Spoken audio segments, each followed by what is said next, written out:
Should you buy the Oppo A54S?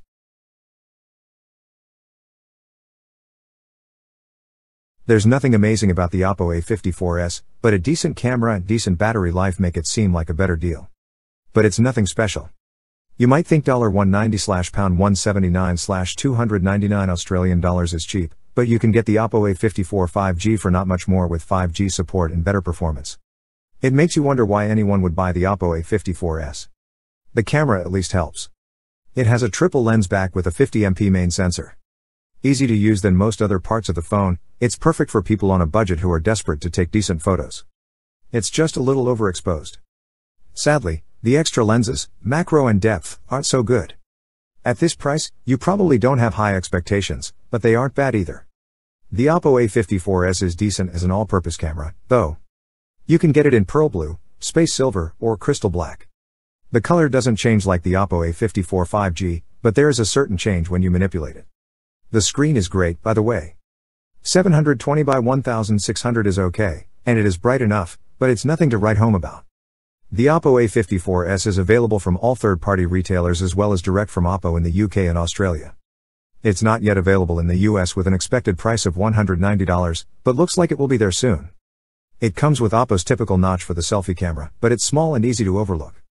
On the right-hand side of the phone, near the power button, is the fingerprint sensor, not as convenient as if it were under the display, but we find it easier to use than one on the back. The back is home to 3 lenses at the back. These stick out a bit, so you'll need a case to protect them, but it's not a big deal. There's also the Oppo logo tucked away in the bottom right-hand corner, which still steals a bit of attention. There's a 3.5mm headphone jack and a speaker on the bottom.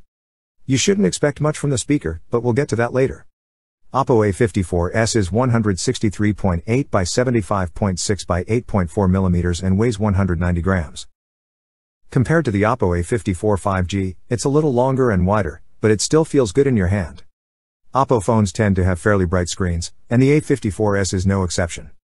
Our time watching Netflix wasn't too bothered by its 720 by 1600 resolution, 269 pixels per inch. There's 3 lenses on the Oppo A54S, a 50MP main camera with digital zoom and a 5x digital zoom. There's also a 2MP macro lens and 2MP depth sensor, but they're both fairly weak and won't be of much help to you unless you're desperate. Both the main and front cameras provide video at up to 1080p at 30 fps, which is adequate for video calls and selfies. It's weird that the phone's 50MP mode is off by default, but you can toggle it on in the options. There's a night mode, but it's not great. It tries to take better pictures in low light conditions than the regular camera mode, but results are usually a little fuzzy, or not as sharp as they should be. Oppo A54S uses MediaTek Helio G35 chipset with 4GB of RAM, so it's not exactly fast. Because of this, it's not great at multitasking. Getting started with heavy gaming will be slow and cumbersome. Comparatively, the more expensive Oppo A54 achieved 524 and 1664 in single-core and multi-core, while the Moto G9 Power managed 311 and 1371. With the Oppo A54S battery of 5000 mAh, it can easily last a day even with fairly heavy usage, especially considering the specs here aren't exactly power hogs. It does not support wireless charging, so you have to use an ugly cable, but the decent battery life is worth it. Combine this with the phone's battery-saving modes, and you've got a winner.